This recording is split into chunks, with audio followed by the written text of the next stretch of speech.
보랏빛 향기로 살며시 다가온 신이 내린 과일 블루베리. 작은 포도알처럼 생긴 블루베리는 디저트나 토핑 재료로 사랑받고 있는데 맛과 영양에 있어서는 으뜸으로 손꼽힌다. 항산화 물질인 안토시아닌이 다량함이 돼 눈과 뇌의 노화 방지에도 탁월한 효능을 보이는 블루베리. 푸른빛 달콤함, 건강밥상 오늘은 기적의 과일 블루베리와 함께한다. 세계 10대 슈퍼푸드인 블루베리는 눈에 좋은 음식으로 유명한 음식입니다. 블루베리의 풍부한 안토시아닌은 노화 방지, 당뇨와 대장암 예방, 눈 피로 해소, 기억력 증진에 도움을 주며 혈관 속 노폐물을 배출시켜 피를 맑게 하고 혈액순환을 원활하게 합니다. 또한 칼로리가 낮고 섬유질이 풍부해 다이어트와 피부 관리에도 효과적인 음식입니다. 북아메리카가 원산지인 블루베리는 딸기, 라즈베리 등의 베리류와는 전혀 관계없는 진달래과의 식물로 꽃말은 현명과 친절이다. 건강밥상 오늘의 첫 번째 요리는 간편하게 즐기는 베이킹의 매력. 상큼한 블루베리와 바삭한 크럼블이 만났다. 영양 만점 블루베리 크럼블.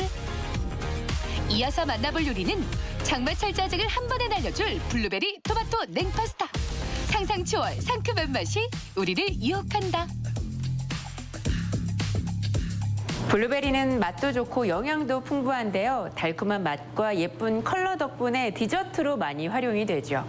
오늘은 만들기 쉬운 베이킹 블루베리 크럼블 만들어 볼게요. 7월부터 9월까지가 제철인 블루베리.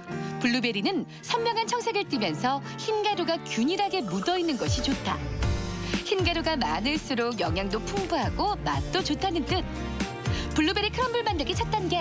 우선 블루베리를 깨끗하게 씻어주는데 물에 오래 담가 씻기보다는 재빨리 찬물에 헹궈내는 게 좋다. 과육이 물러지지 않게 물기도 잘 빼주자.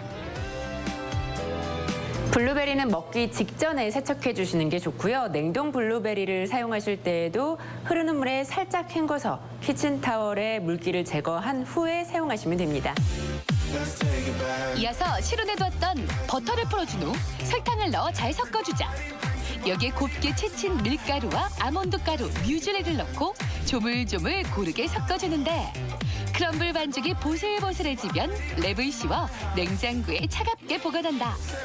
과일과 설탕을 넣고 조리는 프랑스식 잼, 콤포트도 만들어보자. 재료들을 한데 넣고 중불에서 적당한 농도가 될 때까지 10분 정도 끓이면서 졸여준다.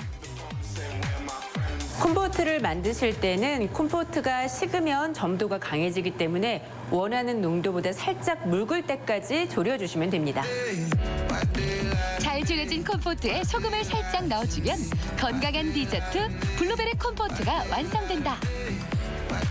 물기가 되직하게 흐를 정도의 콤포트를 준비해둘 내열 용기에 3분의 1 정도 깔아주고 냉장고에 차갑게 보관해 두었던 크럼블을 살살 뿌려주면 블루베리 크럼블 모양이 얼추 완성된다. 마지막으로 미리 예열해둔 오븐에서 20분 정도 구워주자. 만들어둔 블루베리 컴포트는 오늘 만든 크럼블과도 잘 어울리지만 머핀이나 토스트와도 잘 어울리니까 다양하게 활용해보세요.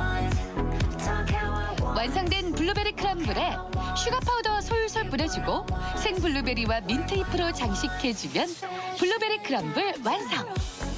고슬고슬 꾸덕꾸덕 푹신푹신 다양한 식감을 오롯이 품고 있는 블루베리 크럼블. 코끝을 스치는 향기가 상큼하다.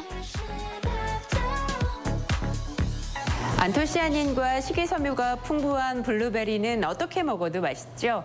블루베리는 음료나 디저트뿐만 아니라 음식에도 활용을 할 수 있는데요.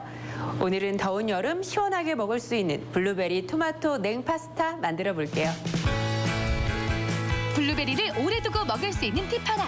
깨끗하게 세척한 블루베리는 지퍼백에 넣어서 냉동 보관하는 게 좋은데 단 얼렸던 블루베리를 사용할 때는 해동하지 않고 또 다시 씻지 않는 게 포인트다. 블루베리 토마토 냉파스타에 들어갈 생 블루베리는 깨끗하게 씻은 후 물기를 제거하고 반으로 갈라서 준비한다. 블루베리는 흐르는 물에 빠르게 헹궈주시면 되는데요. 너무 오래 세척하게 되면 표면에 있는 안토시아닌이 씻겨 나갈 수 있으니까 빠르게 헹궈주세요. 이어서 냉파스타에 들어갈 양파도 잘게 다져 준비하고 큰 볼에 블루베리도 함께 넣어 으깨준다. 여기에 소스에 들어갈 재료들도 한데 넣어주는데 설탕과 간장에 화이트 와인과 레몬즙, 소금, 후추와 올리브유를 넣은 후 고르게 잘 섞어준다. 방울토마토는 양념이 쏙쏙 배도록 십자 모양으로 칼집을 낸 후 끓는 물에 살짝 데쳐낸다. 부드러운 식감을 위해 껍질은 모두 벗겨내는데 찬물이나 얼음물에 담근 후 벗겨내야 껍질이 깔끔하게 제거된다. 새콤달콤한 매력, 붉은색이 입맛을 돋운다. 소스의 맛이 토마토에 충분히 잘 배게 하려면 이렇게 토마토 껍질을 벗겨주셔야 됩니다. 손질한 토마토는 반으로 잘라 먹기 좋은 크기로 준비한 다음 미리 만들어둔 블루베리 소스에 넣어주는데 자연스럽게 맛이 배도록 30분 정도 냉장시켜 마리네이드 해준다. 토마토와 블루베리가 어우러지는 동안 스파게티 면을 삶아주자. 면을 삶을 때 소금을 약간 넣어주는 게 꿀팁. 삶은 면은 찬물에 헹궈 체에 받쳐 식혀준다. 냉파스타를 만드실 때는 가는 면을 사용하시는 게 좋은데요. 버미셀리 같은 쌀국수나 소면을 활용하셔도 좋습니다. 삶은 스파게티 면을 냉장 숙성시켜두었던 소스에 넣고 간이 배도록 잘 버무려준다. 보기 좋은 모양으로 두루루 말아 접시에 담아낸 후 블루베리와 바질 잎으로 장식하면 블루베리 토마토 냉파스타 완성! 여름 별미로 즐기는 냉파스타. 다채로운 색 조합만큼이나 넘치는 영양으로 새콤달콤 지쳐있던 세포들이 깨어난다.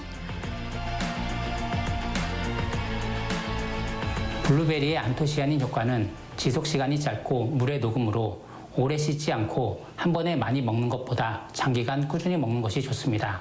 궁합이 맞는 음식으로는 크랜베리, 딸기 등의 베리류와 허브 중의 일종인 민트, 요거트나 크림치즈와 같이 먹으면 매우 좋습니다. 단, 우유의 단백질이 블루베리의 항산화 성분을 파괴하므로 우유는 피하는 것이 좋습니다. 최고의 항산화 식품으로 꼽히며 전 세계인의 사랑을 받고 있는 블루베리. 주스로, 잼으로, 입맛을 돋우는 각종 토핑으로 어디에 내놔도 찰떡 궁합을 자랑하는데 지치기 쉬운 요즘 맛은 물론 건강까지 블루베리와 함께 행복한 입맛 사냥에 나서보자. 블루베리가 보내는 보랏빛 유혹. 이 여름이 베리베리 행복해진다. 건강 플러스 인사드립니다. 안녕하세요. 김경섭입니다. 안녕하세요. 임보라입니다. 코로나19로 인해서 요즘 아이들 놀이터나 놀이기구 이용하는 게 쉽지만은 않죠. 네. 그래서 집안에 자녀들을 위해서 놀이기구를 들여놓는 경우가 많아졌습니다. 그중에 하나가 트램펄린인데 이 트램펄린으로 인한 안전사고가 늘고 있다고 그래요. 맞습니다. 트램펄린 위에서 뛰다가 중심을 잃고 넘어지거나 추락하는 경우가 가장 많고요. 또 이 매트와 스프링 사이에 발이 끼는 경우도 왕왕 발생한다고 합니다. 무엇보다도 이렇게 사고를 당하는 연령대가 보통 2~3살 어린 아이이기 때문에 더욱더 주의가 필요하겠죠. 그래요. 그렇기 때문에 무엇보다도 안전이 최우선 아니겠습니까? 충돌을 대비해서 벽이라든지 가구, 가전제품과 충분한 거리를 두고 설치하는 게 필요하고요. 네. 또 아이들이 이용할 때는 보호자가 반드시 함께 해야 된다는 거 다시 한번 기억하셨으면 좋겠습니다.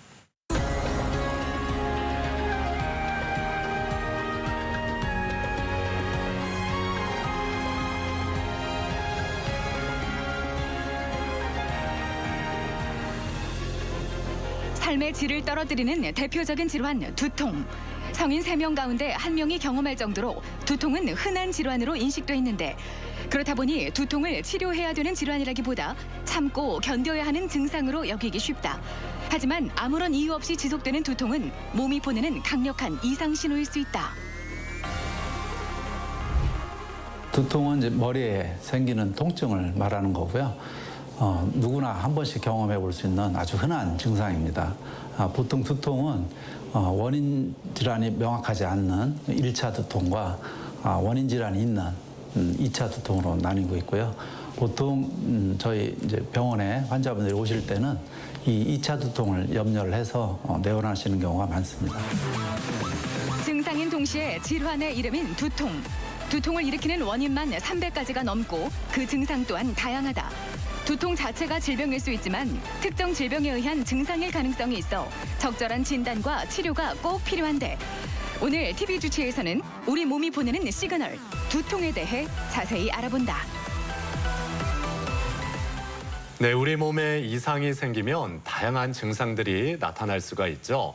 뭐 예를 들어서 몸이 붓는다거나 저린다거나 아니면 각종 통증을 유발하게 되는데 우리가 느끼는 통증 중에 가장 흔한 통증이 바로 두통이 아닐까 싶어요. 그렇죠. 보통 우리가 일과 중에 스트레스를 받거나 잠을 잘못 자는 경우에도 두통이 생기곤 하는데요. 제가 아는 분들은 이렇게 두통약을 상비약처럼 가지고 다니는 분들도 있더라고요. 그렇습니다. 네. 예. 이렇게 원인도 다양하고 증상도 다양한 이 두통에 대해서 오늘 자세히 살펴보겠습니다. 오늘 도움 말씀을 위해서 가톨릭대학교 대전 성모병원 신경과 이상봉 교수 나오셨습니다. 안녕하세요. 안녕하세요. 이 통증을 표현하는 데 있어서 두통만큼 다양한 것도 없는 것 같습니다. 뭐 예를 들어서 욱신욱신거린다, 콕콕콕 쑤신다, 묵직하다, 뭐 여러 가지 표현이 있을 수 있는데 아무래도 임상에서 환자들을 만나보면 정말 다양한 이야기를 하실 것 같습니다. 예, 어떻습니까? 네, 맞습니다. 정말 다양하게 통증을 표현하시는데요. 뭐 머리가 터질 것 같다든지 아니면 전기가 오는 것처럼 찌릿찌릿하다든지 어떤 분들은 머리가 이제 띵하다, 멍하다, 뭔가 들어앉아 있는 것 같다 또는 뭐 화끈거린다든지 뭐 그런 다양한 이제 표현들을 많이 쓰시고 계시고요. 이렇게 머리가 아픈데 혹시 뇌졸중 때문에 그런 것은 아닌지 또는 뭐 뇌종양이라든지 또 고혈압 환자분들 같은 경우는 이렇게 머리가 아프니까 혈압이 좀 올라갔다 이렇게 또 잘못 오해하시기도 하고요. 또 편두통 환자분들 같은 경우에는 너무 이제 자주 머리가 아프다 소리를 하시니까 이제 주변에서 그런 말씀을 많이 하신대요. 뭐 그 정도 가지고 나도 머리 아픈데 꾀병 좀 아니냐? 참아야지 강한 정신력이 필요하다. 뭐 이런 이제 말씀도 하시고 그래서 네. 마치 꾀병을 피우는 것처럼 이제 오해받기도 한다고 합니다. 사실 뭐 저부터도 아이고 머리 아파 이런 얘기 굉장히 많이 하고 주변에서도 많이 듣잖아요. 평소에 많이 하더라고요. 네. 예. 우리나라의 이 두통 유병률은 어느 정도일까요? 예. 보통 10명 중에 8명이 이제 두통을 갖고 있을 정도로 두통은 상당히 흔한 증상입니다. 우리나라 그 1년 두통 유병률을 보면 평균 한 60%, 그러니까 10명 중에 6명 정도에서 두통을 갖고 있고요. 그중에 이제 긴장형 두통이 한 30% 정도, 그리고 편두통이 한 17% 정도를 차지하고 있고 뭐 매일 이렇게 만성적으로 머리가 아프다 하는 경우는 100명 중에 한두 명 정도 이렇게 보고를 하고 있습니다. 그리고 이 두통이 뭐 1차성이다, 2차성이다 이렇게 나뉜다고 좀 들은 적이 있거든요. 네. 어떤 기준으로 이렇게 종류를 나누는 건지도 궁금하네요. 보통 내가 머리가 너무 아파서 병원 가서 머리 사진을 찍었는데 뭐 아무 이상도 없다. 이런 얘기 들으신 분들은 대개 1차성 두통입니다. 네. 그 얘기는 뭐 특별한 원인을 찾을 수 없는 이제 원래부터 두통이 있었던 그래서 원발 두통 또는 1차성 두통이라고 하고요. 뭐 위험한 두통은 아니지만 상당히 이제 일상생활을 좀 불편하게 하는 이제 그런 두통을 이제 1차성 두통이라고 하고요. 대개 이제 원인 질환이 있는 경우, 뭐 뇌혈관 질환이라든지 뇌졸중이라든지 이제 그런 이제 원인 질환이 있는 경우를 이제 2차성 두통이라고 하고요. 사실은 그 원인 질환이라는 게 상당히 위험할 수 있기 때문에 빈도는 적지만 이제 위험한 두통이 좀 같이 섞여 있는 그런 경우를 이제 2차성 두통이라고 합니다. 그렇다면 이 상대적으로 위험하진 않지만 꽤 오래 갈 수 있는 1차성 두통 어떤 것들이 포함될까요? 네. 1차성 두통은 한 4가지로 이제 분류를 할 수 있는데요. 가장 대표적인 게 이제 편두통입니다. 두 번째가 이제 긴장형 두통을 들 수 있는데 우리가 뭐 스트레스를 받거나 뭐 신경을 쓴다든지 할 때 되게 이제 뒷목이 당긴다든지 그런 두통이 이제 긴장형 두통이라고 할 수 있고요. 조금 생소하실 텐데 3차 자율신경 두통이라고 있습니다. 한쪽으로 눈 주변이라든지 옆골 쪽으로 해서 아주 심한 두통이 발생을 하고 환자 입장에서는 굉장히 괴로운 두통이 이제 군발 두통이고요. 그리고 네 번째로 그 기타 원발 두통이라고 이제 하는 여러 가지 유형의 이제 두통이 있는데요. 가끔 왜 이렇게 자고 일어났는데 머리가 찌릿찌릿하다든지 뭐 악소리 난다든지 이런 두통 이제 찌름 두통이라고 합니다. 그래서 그런 경우도 있고요. 또 뭐 기침하면서 머리가 아프다든지 또 어떤 분들은 주로 주무실 때 수면 중에 이제 두통이 있는 경우도 있고요. 그래서 그런 또 뭐 운동을 좀 격하게 하고 나서 이제 두통을 이제 호소하는 경우도 있고 이런 그 다양한 이제 기타성 원발 두통이 있습니다. 아무튼 그 원발성, 뭐 1차성 두통과 달리 2차성 두통은 그 두통을 일으키는 원인이 질환이 있다고 말씀을 하셨잖아요. 어떤 질환들이 있는지 좀 짚어보죠. 예. 뭐 상당히 많습니다. 근데 빈도로 보면 그 2차성 두통이 한 10%, 1차성 두통이 90%인데 10%지만 그 안에 이제 상당히 위험한 두통이 있다고 말씀을 드렸고요. 대개 머리를 다쳤다든지 목 부에 이제 넘어져서 손상을 받았다든지 그럴 때 생기는 이제 두통이 있고요. 뇌졸중, 뇌출혈이라든지 뭐 거미막하 출혈, 뇌동맥류 이제 파열에 의한 거미막하 출혈 같은 경우에도 두통을 많이 유발할 수가 있고요. 또 어떤 분들은 이제 약 때문에도 일부 약제 때문에도 이제 두통이 초래되기도 하고요. 또 뭐 카페인도 사실 두통의 원인이 될 수 있고 특히 이제 금단 증상으로 두통이 이제 나타나는 경우도 있고요.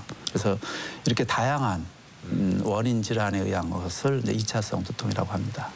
그러면 이 두통이 일어났을 때 꼭 검사를 받아야 하는 어떤 위험 신호가 있을 것 같거든요. 어떤 증상이 나타나면 검사를 받아야 할까요? 예, 아주 중요합니다. 환자분들이 되게 머리가 아프면 무조건 오시는데 네. 그거보다는 혹시 제가 말씀드리는 몇 가지 그 증상들이 있으면 바로 응급실로라도 오셔야 되고요. 네. 그래서 첫 번째는 평소에 두통이 없던 분인데 갑자기 벼락치듯이 심한 두통이 생기는 경우, 그리고 이제까지 경험하지 못한 누가 뒤에서 망치로 내 머리를 꽝 때리는 것 같은 그런 이제 극심한 두통이 있을 때는 꼭 이게 뇌혈관에 문제가 있지는 않은지를 꼭 의심을 하셔야 되고요. 그리고 두통이 있는데 뭐 한쪽 팔다리가 마비가 온다든지 그러면 혹시 이제 2차성 두통은 아닌지 이제 그 의심을 해보셔야 되고요. 그리고 내가 뭐 이제까지 평생 살아오면서 두통 앓은 적이 없었는데 내 나이 50 넘었는데 갑자기 두통이 생겼다.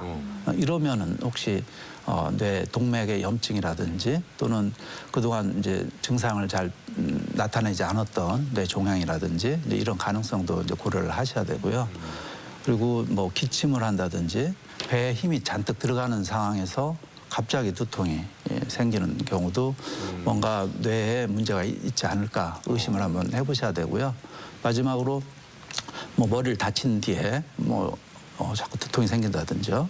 또는 전에 없던 두통이 갑자기 생겼다 하면 혹시나 이게 뇌출혈 같은 그런 질환이 생긴 건 아닌지 한 번씩 의심은 좀 해보시고 또 병원을 좀 찾아서 상담을 받아보시는 게 좋습니다. 근데 이렇게 두통을 일으키는 질환이 의심될 때 병원을 찾아야 된다 말씀을 하셨는데 병원을 갔을 때 어떤 진단 검사를 받아야 될까요?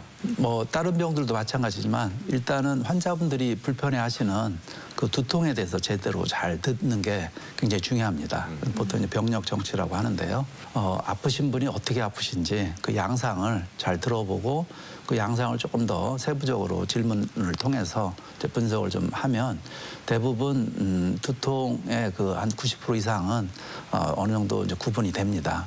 그리고 아까 말씀드렸던 그런 이제 위험 신호들이 있는 분들은 되게 뇌 영상, 특히 이제 CT라든지 MRI 촬영을 통해서 뇌 질환이 있는지 여부를 좀 확인하는 작업을 하고요. 그 뇌 혈류에 어떤 변화가 있는지 그런 이제 뇌 혈류 검사도 하고요. 아까 이제 수면 시에 또 두통이 있다고 말씀도 드렸었는데 이제 그런 분들은 되게 수면 무호흡증 같은 경우도 이런 이제 두통의 이제 원인이 될 수 있기 때문에 뭐 수면 다운 검사를 통해서 어떤 수면 장애는 없는지 저희들이 확인을 합니다. 결국에는 이 병력 청취가 가장 중요하다고 말씀해 주셨는데요.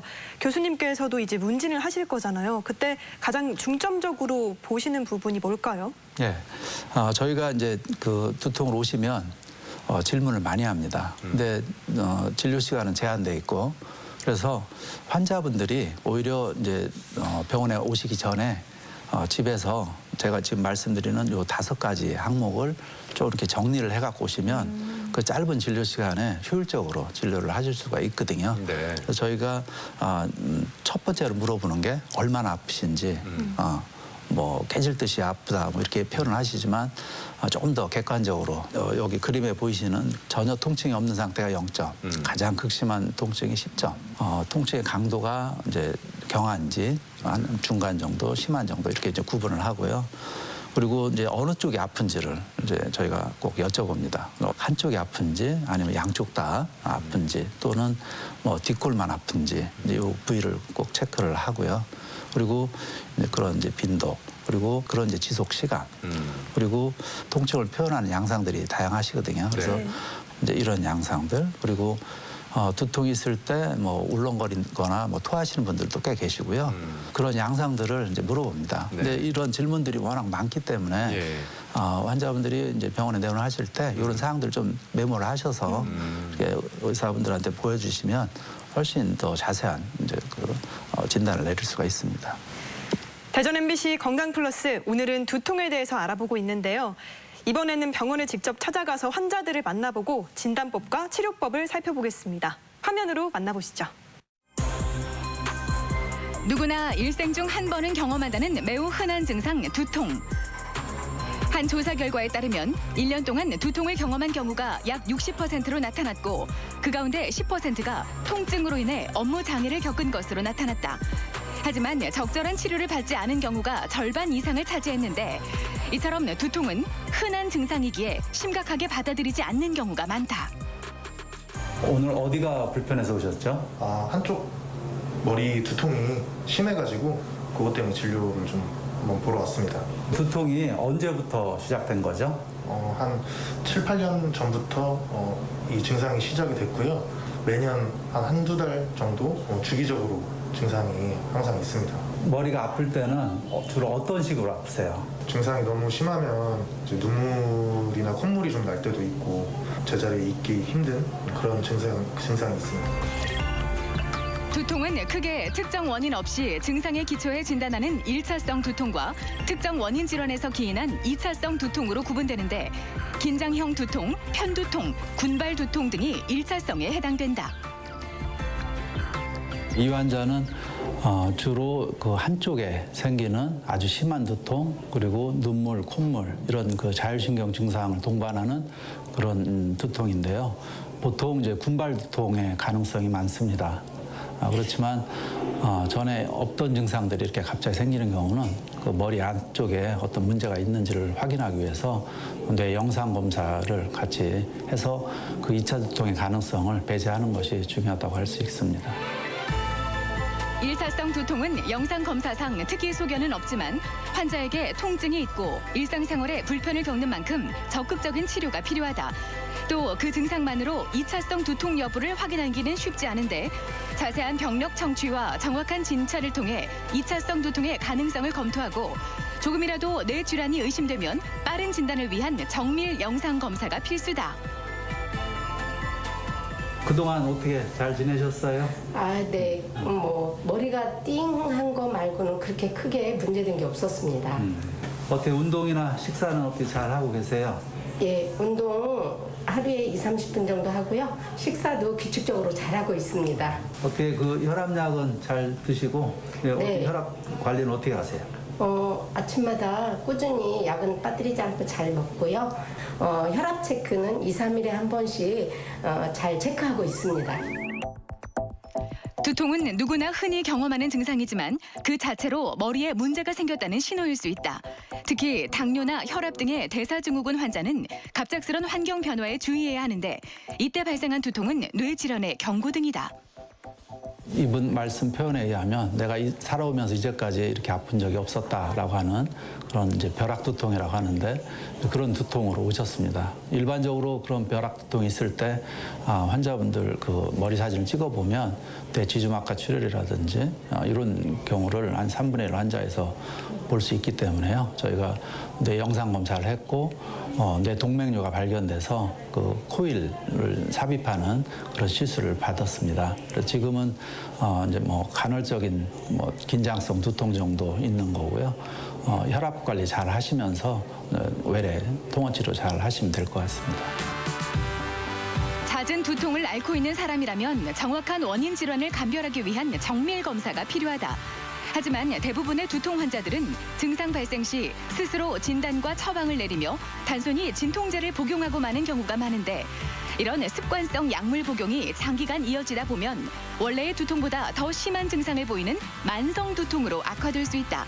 따라서 두통 치료를 위해서는 무엇보다 정확한 원인 파악이 핵심이다.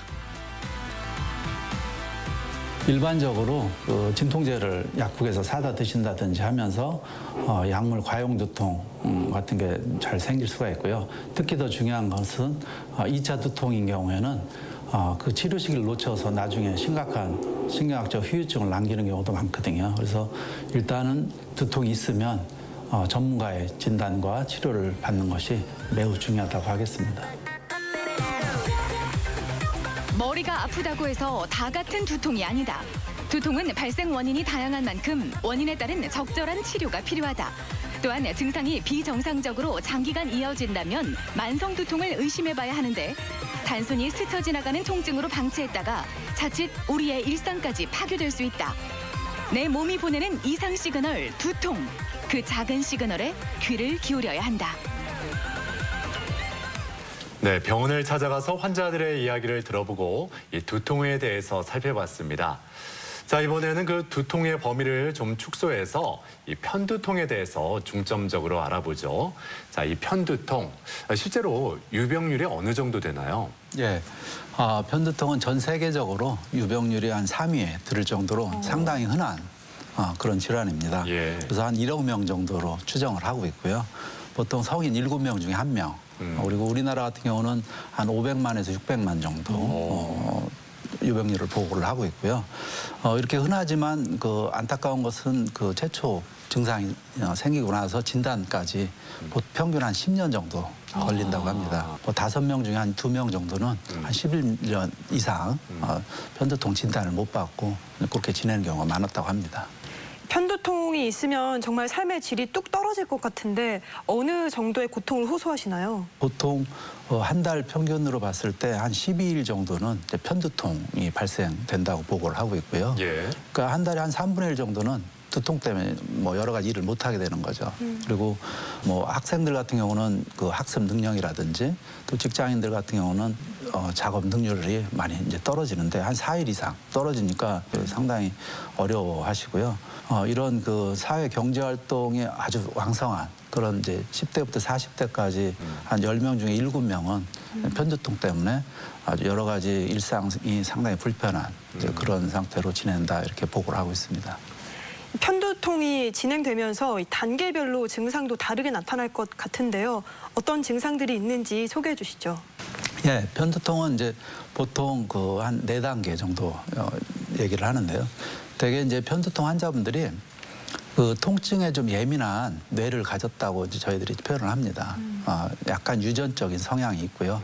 그래서 할머니가 편두통 있으시면 그 어머님 또 손녀까지 이제 편두통 있는 가족들도 종종 있거든요. 네. 그래서 약간 이제 통증에 예민하다는 이제 그런 상태에서 여러 가지 이제 유발 요인들이 있습니다. 근데 유발 요인들이 그 노출이 되면 이제 환자가 쉽게 통증을 유발이 되고요.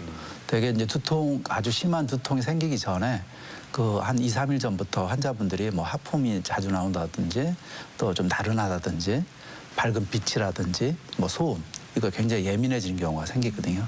이제 그런 경우는 이제 전국이라고 하고요. 그런 시기를 지나면 이제 두통이 이제 점점 이제 올라가는 식으로 나타나고 되게 이제 두통이 끝났어도 환자분들이 이제 피로감이라든지 나른함 이제 이런 상태로 보통 한 2, 3일 이제 두통 때문에 상당히 이제 고통스러운 나날을 이제 보내는 경우가 많습니다. 자, 이 편두통이 나타나기 전에 생기는 그 전조 증상에 대해서 좀 더 자세히 짚어주시죠. 전조 증상인 그 편두통 환자분들 중에 한 5명 중에 1명은 이제 전조 증상을 경험을 하는데요. 예. 뭐 환자분들이 이제 두통이 있기 전에 갑자기 뭐 섬광 같은 게 뭐 불이 번쩍번쩍 한다든지 또 어떤 분들은 이렇게 암점처럼 이렇게 군데군데 이렇게 책을 보는데 구멍이 이렇게 뚫린 것들이 점점 이렇게 퍼져나가는 식으로 호소를 하는 그런 경우는 이제 시각전조 증상이라고 하고요. 네. 그게 상당히 흔합니다. 흔하고 두 번째로는 이제 감각전조 증상이라고 있는데 그런 경우는 뭐 한쪽 손가락부터 해서 저린 게 점점 올라온다든지, 그리고 감각이 좀 무디다든지 증상이 있다가 풀리면서 이제 두통이 이제 시작되는 이제 그런 경우는 이제 전조 증상이라고 하고요. 네. 보통 이제 이런 전조 증상이 동반되는 경우를 이제 전조를 동반한 이제 편두통, 그렇지 않은 경우는 이제 무전조성 편두통 또 구분을 하기도 합니다. 이 말씀을 듣다 보니까 편두통의 그 통증의 특징도 좀 궁금해지는데요.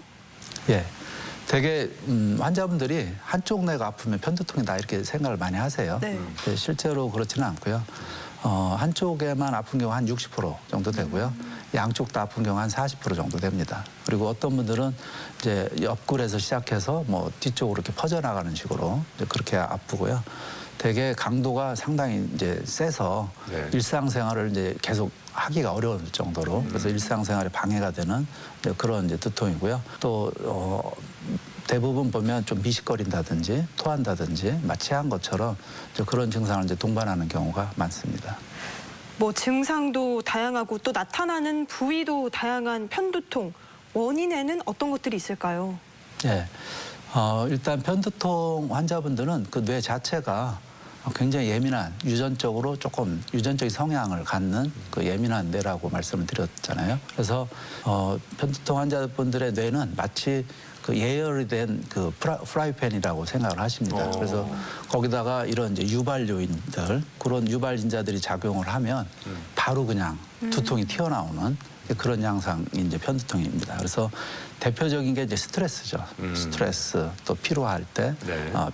두통이 좀 더 심해지고, 또 빛이라든지 소음, 뭐 또 냄새, 이거에 굉장히 이제 예민해지고요. 너무 뭐 잠을 많이 잔다든지, 또 너무 잠을 또 부족하게 하는 경우에도 이런 이제 두통이 쉽게 잘 유발이 됩니다. 그래서 편두통 환자분들은 어떤 변화하는 걸 굉장히 싫어합니다. 네. 환경이 변하고 어떤 그런 이런 유발 인자들이 이제 노출이 되면 네. 바로 이제 두통이 나오기 때문에 네. 이제 그런 변화를 상당히 싫어하게 됩니다. 네. 변화에 민감하군요. 민감하죠. 예. 네. 자, 이렇게 삶의 질을 떨어뜨리는 편두통. 이 편두통이 생겼을 때 그럼 치료를 어떻게 해야 될까요? 보통 저희가 이제 5단계로 나눠서 그 치료를 이제 접근을 하는데요. 제일 중요한 거는 생활 습관과 약물 치료입니다. 네. 그래서 일단 그 1단계로 그 유발 요인, 그 환자분들이 굉장히 예민해질 수 있는 그런 유발 인자가 뭐가 있는지를 이제 파악을 하는 게 중요한데, 그럴 때 이제 두통일기를 이제 쓰시는 걸 권장을 드립니다. 두통일기요? 예, 두통일기를 쓰면 그런 이제 유발 인자를 좀 파악하는 데 도움이 많이 되고요. 그렇게 해서 유발 인자로 이제 생각되는 것들이 요소들이 있으면 그런 것들을 이제 생활 습관을 좀 교정을 통해서 미리 예방을 할 수가 있는 거고요. 그리고 일단 통증이 발생을 하면 일단 뭐 신속하게 통증을 가라앉히는 게 중요하기 때문에 이제 급성기 이제 치료제를 이제 사용을 하게 되고요. 예방 치료제를 이제 사용을 해서 그러니까 두통이 이제 쉽게 유발되지 않도록 하는 게 상당히 중요하고, 아까 이제 편두통 환자분들이 우울증이라든지 뭐 여러 가지 불안증이라든지 많이 이제 정신과적인 그런 질환들을 동반하는 경우도 많기 때문에 그런 이제 동반 질환을 같이 조절을 해주는 게 상당히 중요합니다. 이 편두통 치료의 첫 단계가 바로 이 두통 일기인데요. 일기를 어떻게 두통이 났을 때마다 쓰는 건가요? 어떤 건가요? 예. 보통 이제 저희 두통으로 내원하신 분들한테 여기 이제 그림에 보시는 이런 이제 그 양식이 있습니다. 그래서 이런 설문지를 드리고 미리 이제 집에서 두통이 있을 때마다 이제 기록을 하시라고 이제 권유를 드리고요. 두통이 생겼던 날짜, 또 그때 약을 드셨는지, 뭐 대충 점수가 몇 점 정도 됐었는지, 요 정도라도 기록하라고 이제 말씀을 드리고, 최근에는 이제 대한두통학회에서 두통일기라는 웹이 나온 게 있습니다. 네. 이 편두통 같은 경우는 이제 젊은층들이 많기 때문에 이 스마트폰을 이용하는 이제 그 환자분들한테는 이 두통 웹을 깔아서 그 두통 앱이 상당히 그 입력하기도 좋고요. 네네. 빠뜨리지 않고 이제 가져올 수 있어서 그 두통 앱을 이제 이용하는 것을 이제 권장을 합니다. 앞서도 말해주셨지만 이 편두통 치료에 생활 습관 개선 또 생활 습관을 바꾸는 게 중요할 텐데요. 구체적으로 어떤 것들을 교정하면 좋을까요? 네. 두통 유발 인자 중에 대표적인 스트레스라고 말씀드렸잖아요. 그래서 스트레스를 이제 본인만의 좀 관리할 수 있는 이제 그런 방법을 좀 잘 생각하셔서 그 스트레스 관리가 상당히 중요하고요. 그리고 잠도 이제 규칙적으로, 식사도 규칙적으로.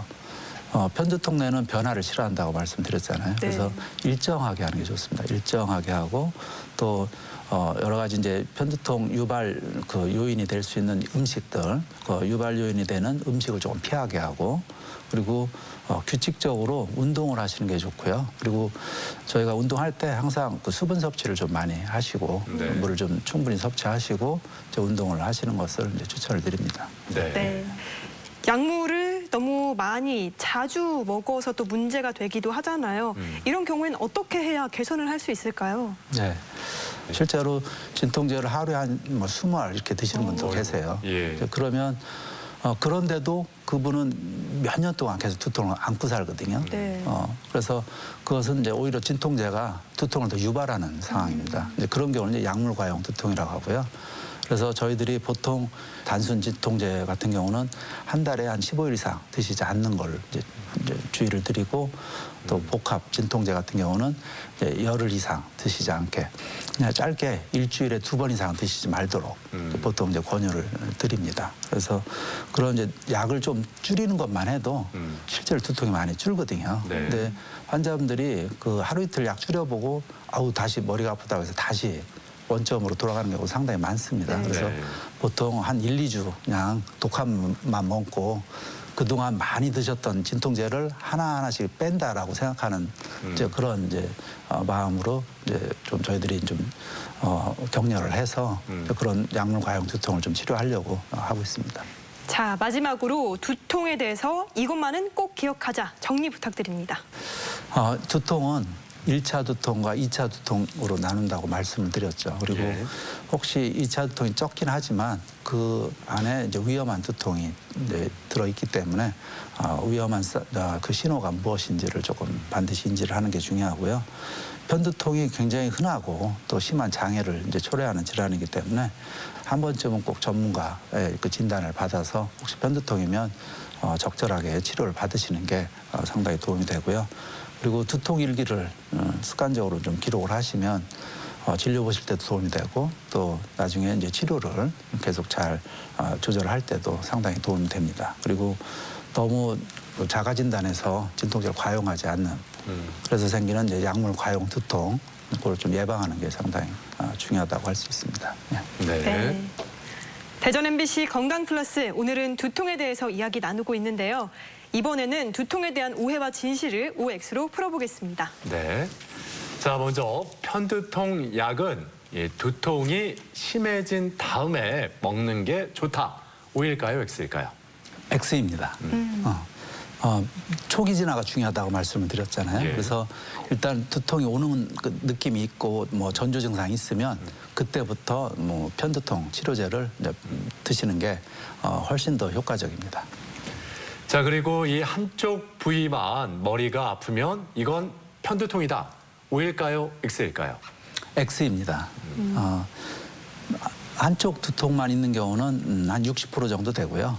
한 40% 정도는 이제 양쪽에 여기저기 아픈 경우가 있고 또 어떤 분들은 한쪽에서 시작해서 이제 반대쪽으로 넘어가기도 하고 또 뒤쪽으로 가기도 하고 이렇게 다양하게 생길 수가 있기 때문에 뭐 한쪽에서만 머리가 아프다고 해서 꼭 편두통 이것은 X입니다. 이번 질문은요. 이 편두통은 유전이 된다. 이건 OX 중에 어느 걸까요? X입니다. 유전적인 성향은 좀 있습니다. 편두통 환자분들이 대개 이제 가족력을 보면 뭐 아까 말씀드린 대로 할머니부터 어머님 또 손녀까지 이렇게 이제 아픈 경우가 있는데 그런 이제 유전적인 성향은 있지만 그 유전되는 질환은 아닙니다. 그리고 그런 유전적인 성향에 아까 말씀드렸던 여러 가지 환경적인 유발 인자들이 노출이 될 때 그때 이제 편두통이 이제 심하게 이제 생기기 때문에 편두통은 유전되는 병은 아닙니다. 자, 그리고 이번 질문 드라마 장면에서 많이 본 건데 두통이 있을 때 이렇게 꼭 흰 머리띠를 이렇게 머리에 두르고 들어눕잖아요. 자, 이렇게 두통이 있을 때 머리띠를 두르면 두통이 사라지는데 도움이 된다. O일까요, X일까요? X입니다. X인가요? 예. 예. 일단 두통의 이제 종류가 여러 가지가 있잖아요. 예. 그래서 뭐 만성 긴장형 두통 같은 경우는 항상 이제 머리에 정말 띠를 두른 것처럼 아프다고 이제 표현을 하시고 또 그 띠를 따라서 이제 또 끈을 매기도 하고 어르신들이 보통 많이 옛날에는 그렇게 많이 하셨는데 실제로 그거 자체로는 그렇게 도움은 안 되고요. 예. 그쪽 그 예민해진 그 두피라든지 그 근육들을 좀 마사지를 한다든지 그 부위를 좀 이완시키는 오히려 그리고 목의 자세라든지 이것도 상당히 두통에 연관이 되기 때문에 예. 그 원인에 따라서 조금 적절하게 치료를 좀 조절하시는 게 오히려 도움이 됩니다. 이렇게 두통에 대한 오해와 진실을 OX로 풀어봤고요. 계속해서 시청자 여러분의 궁금증도 하나씩 풀어보겠습니다. 지인이 40대인데요. 어릴 때부터 복통과 미식거림, 두통이 있어서 내과 검사를 받아봤지만 아무 이상이 없다고 합니다.